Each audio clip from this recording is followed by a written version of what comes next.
So today we will start a new important topic of class 11th, 12th. We can say this is the basic of physics and chemistry also. As you know, there are two books in your 12th class in mathematics and around 48 marks gains from the differentiation and integration, and it is the base of differentiation and the integration also. So today we are discussing about the basic of differentiation. So let's start. Differentiation, जैसा कि आपको पता है differentiation basically एक term होती है, एक branch होती है ऑफ मैथमेटिक्स. तो स्टूडेंट इसमें हम सभी चीज़ें मैथमेटिक्स की डील करेंगे जिनका यूज फिजिक्स में भी होता है एंड केमिस्ट्री में भी होता है और मैथ्स में तो बहुत ही वाइडली होता ही है. सो आखिर what are the means of differentiation. So student differentiation का रियल मीन्स होता है इंस्टेंटेनियस स्लोप देना. So what are the means of differentiation? So differentiation means to give the slope of instantaneous curve. And you know about instantaneous curve. Instantaneous curve Hindi में इसको बोलते हैं student क्षणिक curve. कुछ second का, कुछ नैनो सेकंड का जो कर्व है उसका कितना स्लोप रहा होगा, उसके बारे में डिफरेंशिएशन हमें बताता है. So the derivative is instantaneous rate of change of function with respect to one of its variable. किसी एक वेरिएबल के रेस्पेक्ट में किसी का इंस्टेंटेनियस रेट बताता है कि कोई भी दूसरा वेरिएबल किसी पहले वेरिएबल के रेस्पेक्ट में कितना रेट से इंक्रीमेंट कर रहा है या डिक्रीमेंट कर रहा है. ऐसे समझिए स्टूडेंट कि कोई basically bike, there are two bikes A and B. The two bikes A and B दोनों चल रही है, मान लेते हैं. एक ये है और एक ये है, इधर मूव कर रहे हैं A and B. So student ये बाइक किस रेट से इधर मूव कर रही है, ये बाइक किस रेट से इधर मूव कर रही है, दोनों की डिफरेंट होगी. अगर मैं ये पूछूं स्टूडेंट आपसे कि ए बाइक बी के रेस्पेक्ट में किस रेट से इंक्रीमेंट कर रही है, जैसे एग्जांपल्स के लिए ये 60 किलोमीटर पर आवर की स्पीड से चल रही है, ये 30 किलोमीटर पर आवर की स्पीड से चल रही है, तो जब ये इसको देखेगा तो ये इसको इससे कितना तेजी से आगे जाता हुआ दिखाई देगा, 30 किलोमीटर पर आवर. तो इसका मतलब यही है स्टूडेंट कि किसी दूसरे वेरिएबल के रिस्पेक्ट में, किसी भी एक वेरिएबल के रिस्पेक्ट में इसका स्लोप कितना है इंस्टेंटेनियस, एक पॉइंट पे. ये तो लार्ज स्केल पे था, एक पॉइंट की बात करेंगे हम. किसी भी एक पॉइंट पर किसी एक वेरिएबल के रिस्पेक्ट में इसका कितना स्लोप रहा होगा. इसी पर एग्जाम्पल लेके बताया मैंने, यहाँ पर हम रियल एग्जाम्पल लेंगे. ठीक है. इसका स्टूडेंट दूसरा मीन्स होता है derivative is equivalent to finding the slope of tangent for of function of a point. Student इसका दूसरा मतलब होता है फाइंडिंग द स्लोप. किसी भी कर्व का स्लोप को फाइंड करना भी इसका दूसरा इंपोर्टेंस होता है. जैसे एग्जांपल, इसका मैं एग्जांपल लेके बताता हूँ आपको. ये कर्व है, ये वाई एक्सिस है स्टूडेंट, ये एक्स एक्सिस है. स्टूडेंट हमने एक्स और वाई एक्सिस के बीच में ग्राफ ड्रॉ किया जो कि यूनिफॉर्म है. हमने कोई दो पॉइंट लिए हैं A and B. We take 2 point A and B. The coordinate of this point is x1 y1 and the coordinate of this point is x2 y2. ठीक है डियर स्टूडेंट. अब स्टूडेंट हम क्या करते हैं, हम चाहते हैं कि इसका जो स्टूडेंट स्लोप है, स्लोप का मतलब आपको पता है, स्लोप का मतलब tan थीटा होता है, ध्यान रखना. तो we want to find this theta, tan theta. Student जितना थीटा यहाँ पर होगा उतना थीटा यहाँ पर भी होगा. तो हमने क्या किया, इसको राइट एंगल ट्रायंगल में कन्वर्ट कर लिया. यहाँ से एक परपेंडिकुलर डिस्टेंस फाइंड करी, distance, and we take a perpendicular from here also in x direction and in y direction also. So we can say this is a right angle and the point of this x1 y1, this point x2 y2. Student यहाँ के जो point है, यहाँ के x axis पे x2 है, ये देखिए ये x2 y2. इस कोऑर्डिनेट के जो पॉइंट है x2 है x में और y में कितने स्टूडेंट y2 हैं. So this is y2 and this is y1 and this is x2 and this is x1. सोचो यहाँ से यहाँ तक की डिस्टेंस कितनी हो जाएगी, ये final minus initial, what will be the displacement from here to here, x2 minus x1। ये लिखा हमारा बी सी कितना है हमारा, बी सी हमारा हो जाएगा y2 minus y1, B C is equal to y2 minus y1 and A C कितना हो जाएगा student, x2 minus x1, x2 minus x1। अब स्टूडेंट हमें बताइए क्या ये ट्रायंगल राइट एंगल ट्रायंगल है, so what will be the theta, so theta will be tan theta is equal to this side upon this side. So slope या tan theta कहें कितना हो जाएगा, B C upon A C, and what will be the value of B C, so it will be y2 minus y1 and x2 minus x1। ठीक है डी student, is equal to हम इसका मतलब क्या है, final minus initial, final minus initial, and what is the means of final minus initial, you know about. अगर हमें स्टूडेंट हमारे पास पहले 50 रुपये थे, अब हमारे पास 20 रुपये बचे हैं, या पहले हमारे पास 2 रुपये थे, हमारे पास पहले 2 रुपये थे, अब हमारे पास 7 रुपीज़ बचे हैं, तो स्टूडेंट हमें बताइए what will be the change, कैसे बताएंगे कितना चेंज हुआ आपके पास। तो आप कहेंगे मेरे पास पहले 2 रुपये थे, अब 7 है, तो आई हैव चेंज 5 रुपीज़, मेरे पास 5 रुपये ज़्यादा हो गए, चेंज हो गए हैं 5 रुपये, इतना चेंज हुआ है। कैसे आपने फाइंड किया, अब जितने हो गए फाइनल में, और हमारे स्टार्टिंग इनिशियल में कितने थे, हमने फाइनल में से इनिशियल को माइनस कर दिया। तो बेसिकली चेंज यहाँ पर क्या है, final y2 upon sorry minus y1 upon x2 minus x1, final minus initial, final minus initial. Student इसको क्या बोल सकते हैं, चेंज बोल सकते हैं, change in y upon change in x। इसको हम स्टूडेंट लिखते हैं डेल्टा y, आपने 9th क्लास में बहुत अच्छे से स्टडी किया होगा, delta y upon delta x। And what does means delta y and what does mean delta x, it means change in y and change in x। Student ये delta कब इस्तेमाल करते हैं, we use this delta when we are taking a large scale change, but we are studying differentiation. If we talk about very very small change, अगर student हम यहाँ की बात करें, यहाँ की वेरी वेरी स्मॉल चेंज, ये थीटा तो तब भी सेम होगा, theta will be same after some time and after that also, but क्या हो जाएगा, ये y में चेंज बहुत छोटा होगा, क्योंकि हमने अभी तो इतना लार्ज ले रखा था ट्रायंगल, अब हमने छोटा सा लिया, बहुत छोटा सा, इंस्टेंटेनियस, जिसको मैं बता रहा था आपको, बहुत ही क्षणिक इंस्टेंटेनियस लिया है।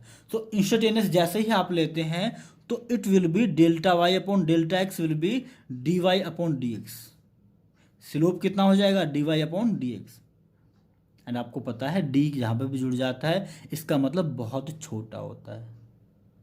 हमने क्या लिया इतने बड़े ग्राफ में से, बहुत छोटी वैल्यू ली है, D Y upon D x,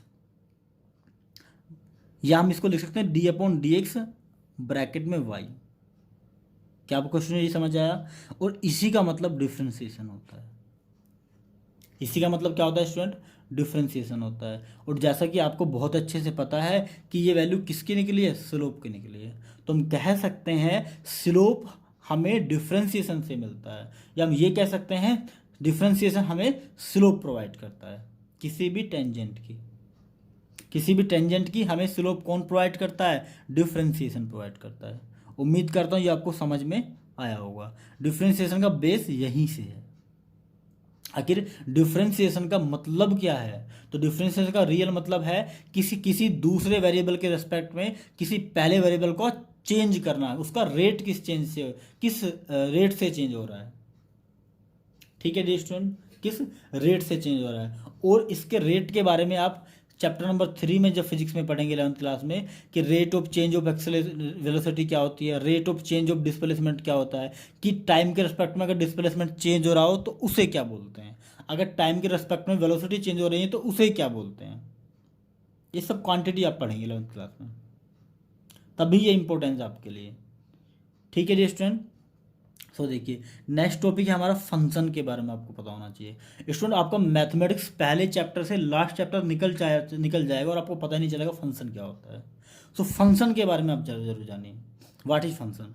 so student what is function, if the value of A quantity से वाई मान लेट कर ली हमने, अगर कोई वाई वैल्यू है, एक क्वांटिटी है, वो दूसरे वेरिएबल पे डिपेंड करती है।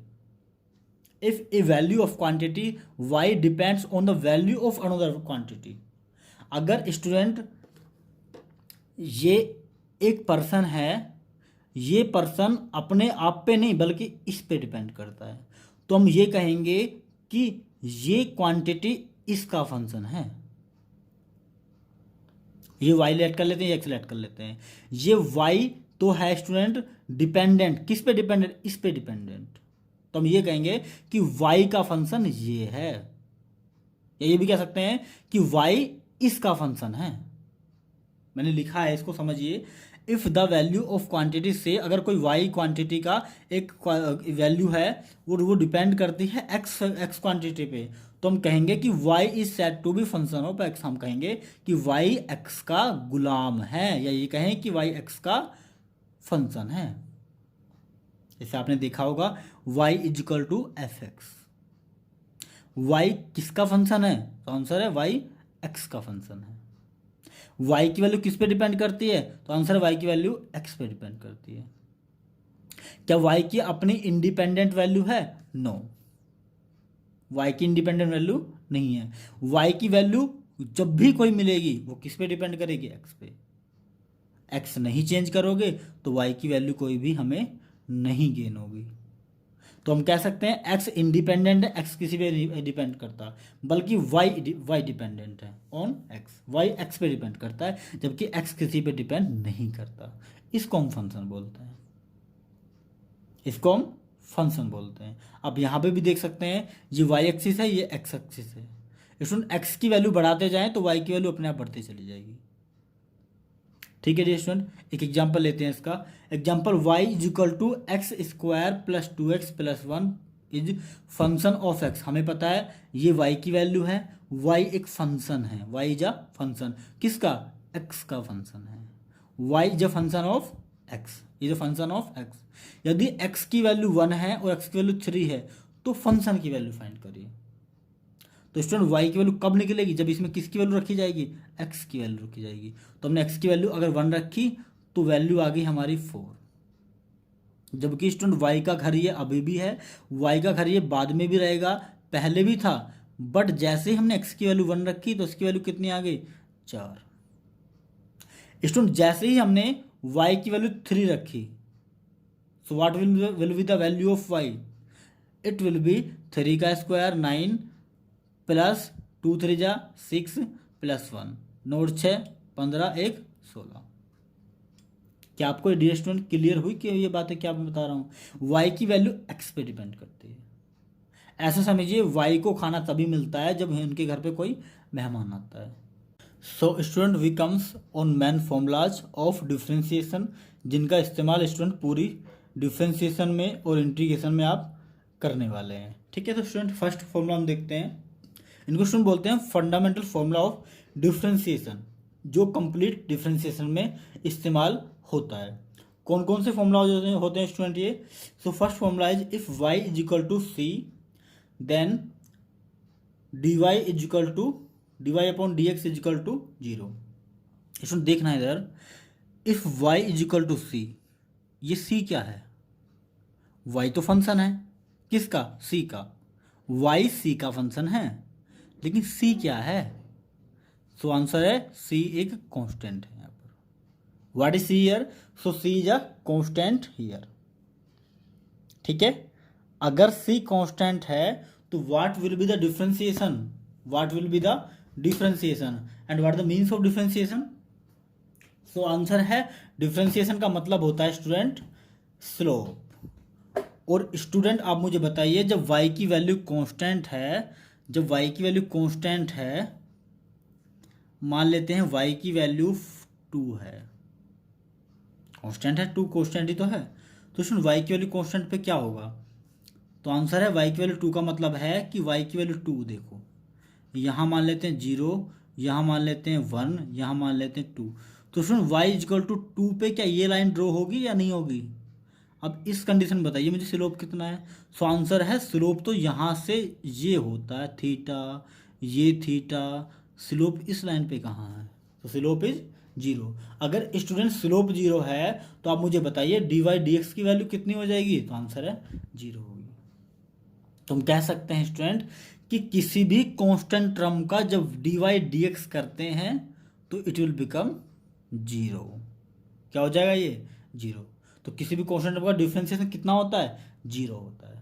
एग्जाम्पल देखिए student, find dy dx of y, इसका मतलब स्टूडेंट समझते हो क्या होता है, differentiation with respect to x, differentiation with respect to x इसका मतलब होता है, ठीक है।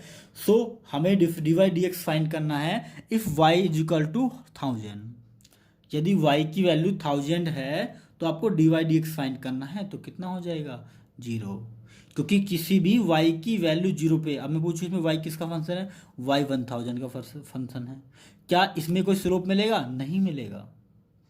अब y इज इक्वल टू 1000 को अपने ग्राफ पे ड्रॉ करके तो देखो, you will not get the curve, you will get A line, ऐसी लाइन आपको मिलेगी।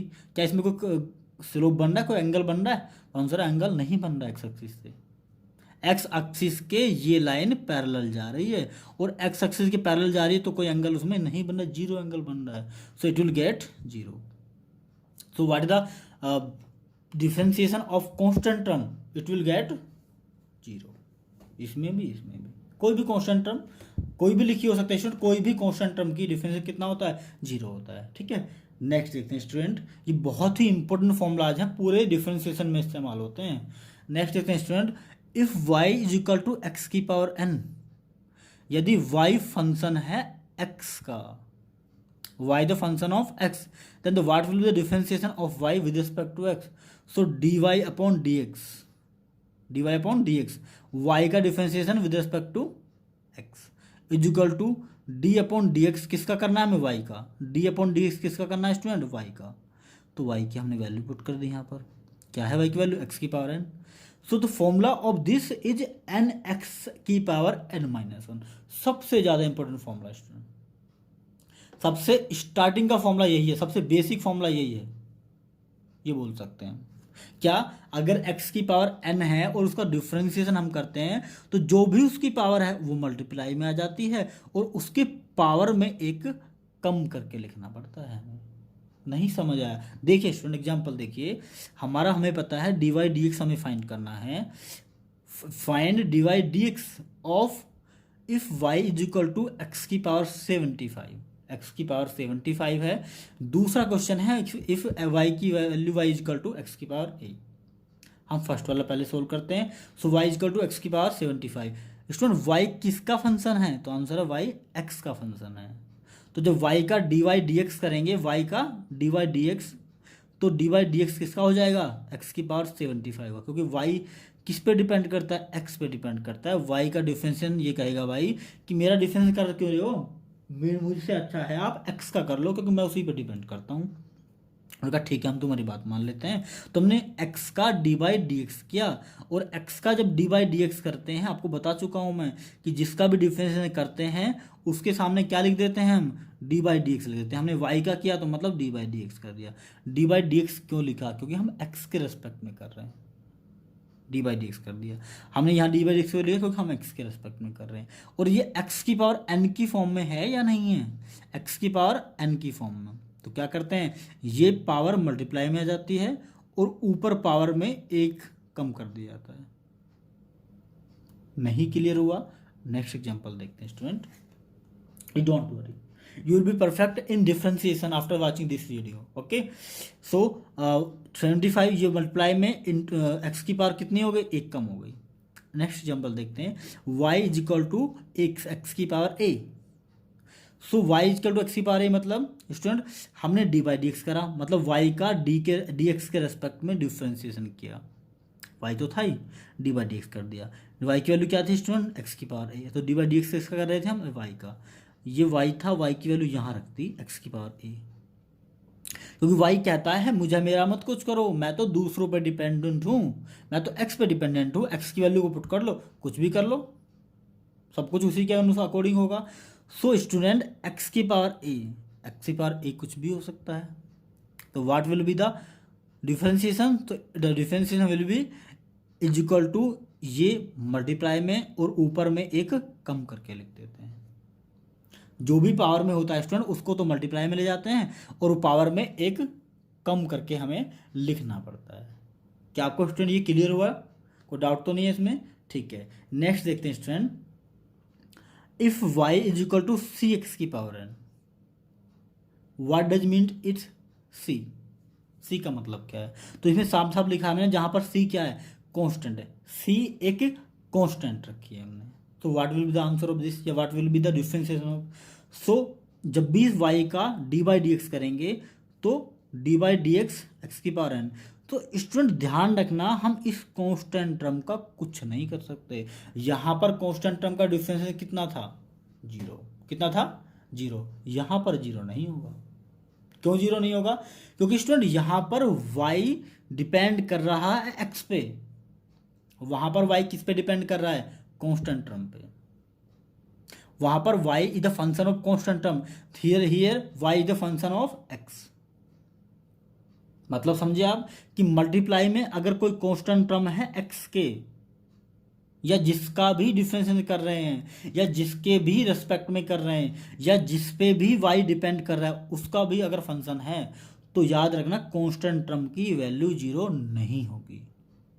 तो हम कह सकते हैं सी को हम बाहर रख देते हैं। हाँ, इसका अगर इससे अगर पूछेंगे भाई करवाएगा डिफरेंशिएशन, ये कहेगा नहीं मुझे कुछ नहीं करवाना, इसको पता है डिफरेंशिएशन मेरा कर देंगे तो जीरो कर देंगे मुझे, इसलिए वो चुपचाप बाहर आके निकल के बैठ जाता, भैया मुझे नहीं करवाना, मुझे तो आपसे कुछ करवाना नहीं है, जिसको करवाना है उसका कर लो। तो अब ये डी बाई डी एक्स किसका करेंगे, एक्स की पावर एन का करेंगे सर, सी का नहीं करेंगे। सी का क्यों नहीं करेंगे, सी कांस्टेंट टर्म है, कराएंगे तो जीरो कर देंगे उसको, सी इसलिए दूर भाग जाता है।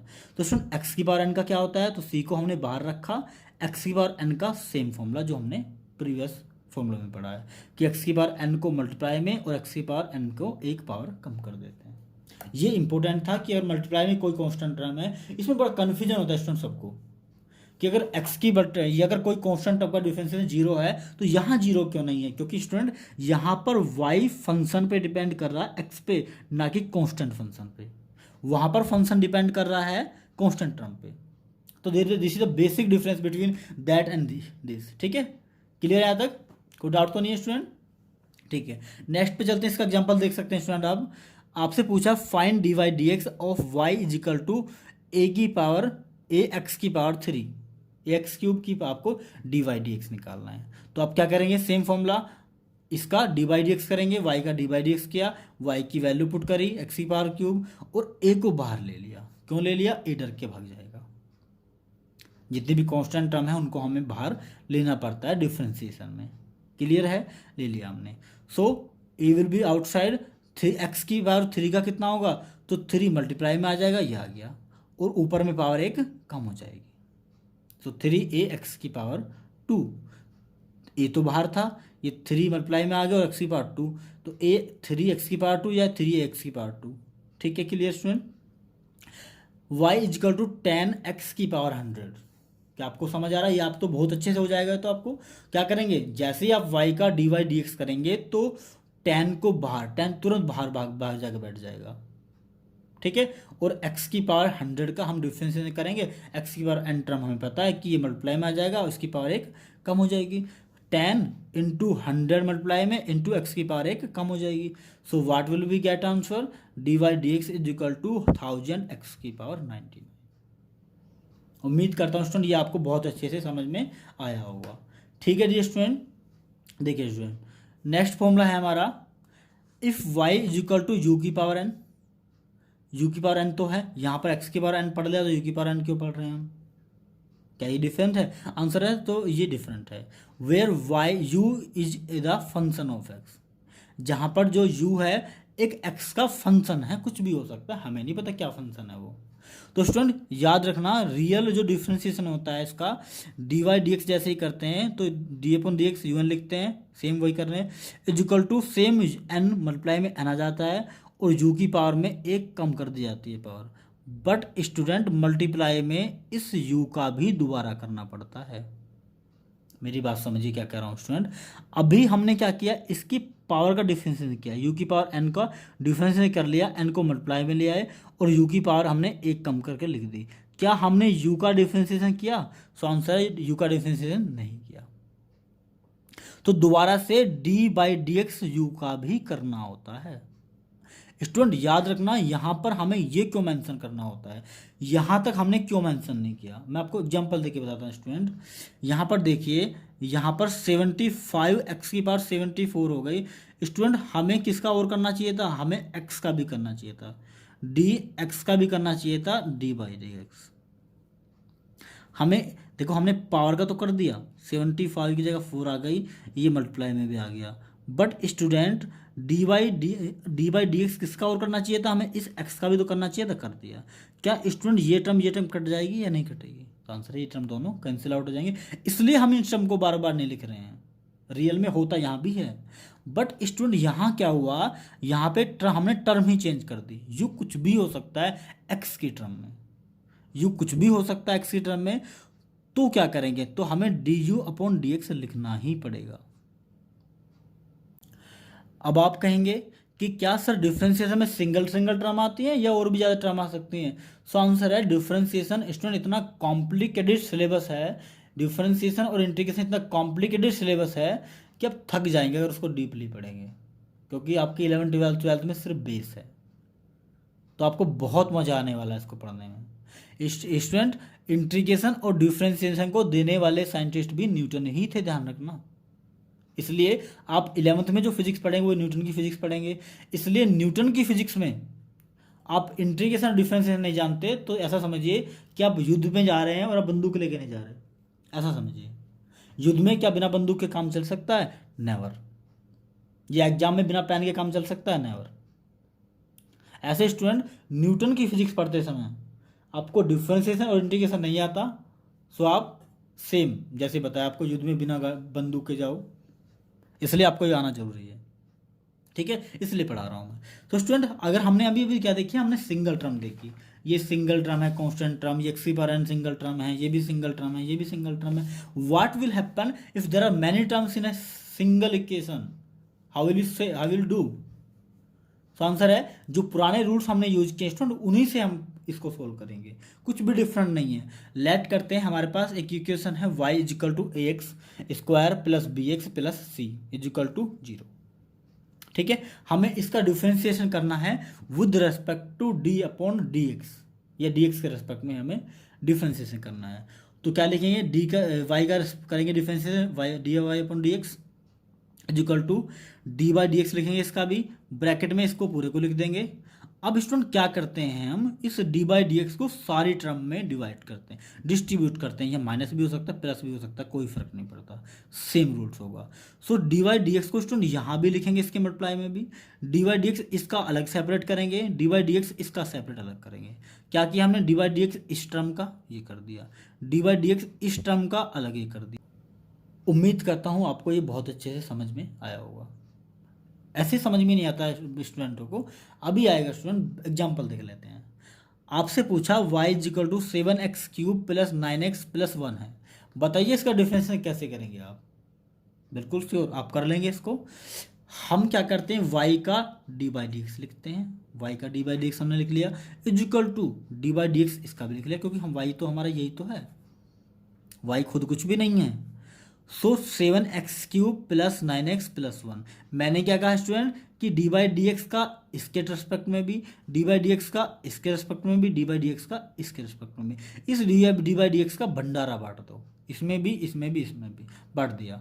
डी बाई डी एक्स इसका भी कर दिया, 7 को बाहर ले लेंगे, पर 7 तुरंत बाहर निकल के आ जाएगा, तुरंत 7 बहुत डरता है डिफरेंशिएशन से, कांस्टेंट टर्म बहुत डरती है डिफरेंशिएशन से, निकल के तुरंत भाग जाती है साइड से, नहीं तो 7 निकल के बाहर आ गया। डी बाई डी एक्स किसका लिख लिया, एक्स क्यूब का, plus D by D X x का, 9 तुरंत बाहर आ गया निकल के डर के मारे, plus D by D x 1 का। अब ये अकेला रह गया बेचारा, अब इसको कोई बचाने वाला नहीं है, क्या होगा इसके साथ, 0 हो जाएगा, ठीक है डियर स्टूडेंट। 7 मल्टीप्लाई इसका डिफरेंस कितना होगा पता है, एक्स की पावर एन का, एन इंटू में इसकी पावर 1 कम कर देंगे, प्लस 9 इंटू एक्स की पावर के मल्टीप्लाई कितनी है पावर में, 1 है, 1 को मल्टीप्लाई में तो 1 कोई फर्क नहीं पड़ता, और 1 में से 1 माइनस करेंगे, एक देखो एक पावर हमेशा होती है सबकी, तो 1 में से 1 कम करेंगे कितना आएगा, 0 आएगा कि नहीं आएगा, और किसी की भी पावर 0, याद रखना किसी भी पावर 0 1 होता है, सो ये तो 0 हो जाएगा, 9 इंटू 1 ये कितना हो जाएगा, 1 हो जाएगा। सो 7 into 3 21 x square plus 9, 9 into 1 9। कितना सिंपल था ना, बहुत सिंपल था। उम्मीद करता हूँ आपको समझ आया होगा। एक और एग्जांपल देखते हैं student. D Y D x हमारा फॉर्मूला है हमारा y is equal to x की पावर 3/2 प्लस एक्स की power x under root x. अब स्टूडेंट एक्स की पावर सेम वही टर्म, भंडारा बांट देंगे डी बाई डी एक्स का सब जगह पे, जिसका भी करना है। सो डी बाई डी एक्स किसका, वाई का, डी बाई डी एक्स किसका, इस टर्म का, plus D by D x किसका, इस टर्म का। स्टूडेंट अंडर रूट का मतलब क्या होता है, पावर में 1/2। सो एक्स की पावर 1/2 इसको हम लिख सकते हैं, लिख लिया हमने। So student D by D X X की power 3/2 plus D by D X X की पावर 1/2।